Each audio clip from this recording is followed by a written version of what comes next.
Siyempre magpo-focus tayo sa party list, pero Hindi dahil porque pumunta ka dito, magpapa-VIP ka na. Hindi pa ako ganun. Huwag ka na lang pumunta kung ganun ang gusto mong turuin ko sa'yo. bilang isang boses ng bawat maninindang Pilipino. Ikaw naman pwede magtrabaho muna ako. Hindi na ako mapagtrabaho eh. Nandito po kami para mag-file po ng COC. Kuya, sige na. Ulit-ulit. Ayan, magandang hapon po sa ating lahat. My name is Deo Balbuena, ang tunay ko pong pangalan. At kilala po ako bilang isang Diwata Pares. Nandito po kami para mag-file po ng COC para po sa vendor party list. At isa po ako sa mga nominado. So maraming salamat po at magandang hapon ulit sa ating lahat. A few moments later. Sige na kuya, sige na. Ulit-ulit. So ayan, ang vendor party list po ay ito po ay samahan ng bawat maninindang Pilipino na alam ko po na marami ng party list pero ang vendors po kasi wala pa po talagang nagre-represent para po magkaroon ng boses ang bawat maninindang Pilipino. Kaya po nandito kami ngayon para tumayo bilang isang boses ng bawat maninindang Pilipino. Hindi lang po dito sa Manila kundi sa buong Pilipinas po. 1 hour later. May na muna mga video, tapos pupost nyo. Sabi niya masama naman ugali ko. Thank you, God Ay, bless. mamaya na ho tayo. Mamaya na ho kuya.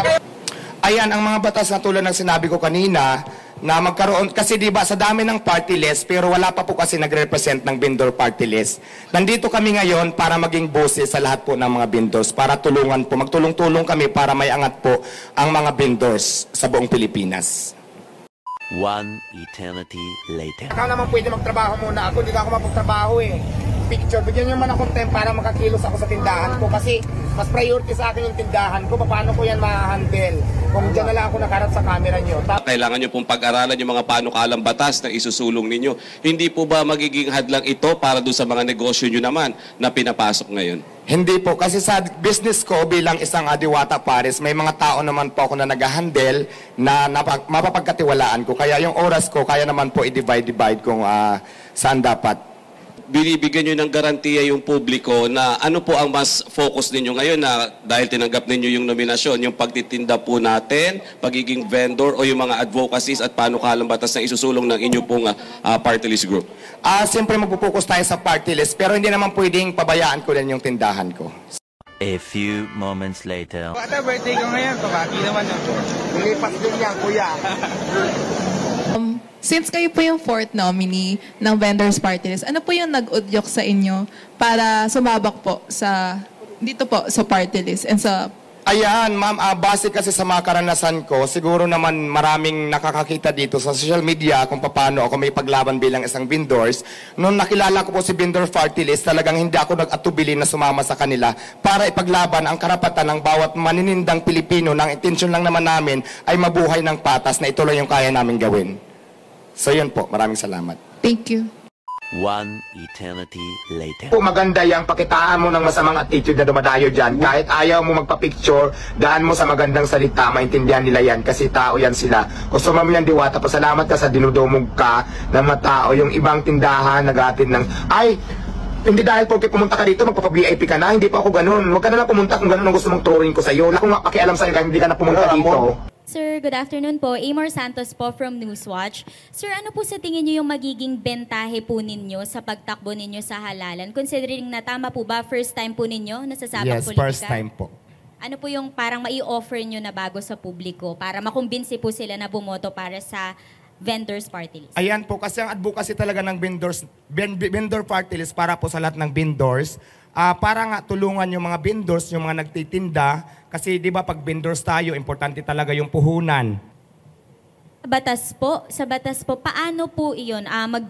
Gusto nyo pong magkaroon ng batas na magbibigay ng puhunan po sa mga vendors? Paano po ba yung specific yung bill? sa batas kasi, ito kasi yung dapat bilang isang vendor talaga. Kasi naranasan ko talaga kung paano talaga makipaglaban sa mga, di ba, nakiklearing tayo. Ang batas na gusto kong gawin, tapos lalong-lalo na po yung sa karanasan ko din na medyo yung permit medyo napakahirap, yun kasi ang naisip ko. Gusto ko mag-implement ako ng batas at pag-aralan na para mas mapadali. At susunod tayo sa batas talaga, pero yung hindi mahihirapan yung bawat maninindang Pilipino na kagaya lang naman sa akin, mga small business lamang po kung tawagin. So parang ganun po yung naisip ko. Tapos yung tulungan yung mga vendors na, di ba, yung iba sabi ko nga, yung mga nasa kalsada, ayusin natin na hindi naman dapat yung basta na lang kukunin yung mga paninda, di ba? Kasi lahat naman yan pinaghirapan, yung iba niya inutang pa yung puhunan. Isa pa yan sa mga naisip ko na gagawin ko para makatulong sa bawat manindang Pilipino. A few moments later. Pumunta dito para lang mabisita ko yung nakikita ko naman talagang hands-on po kayo. Tanungin mo na ako ng matanong mo, busy ako eh. Okay, thank you. Last question, please. Sige, ha. Yung nasa dulo na girl. Papas lang po ng microphone.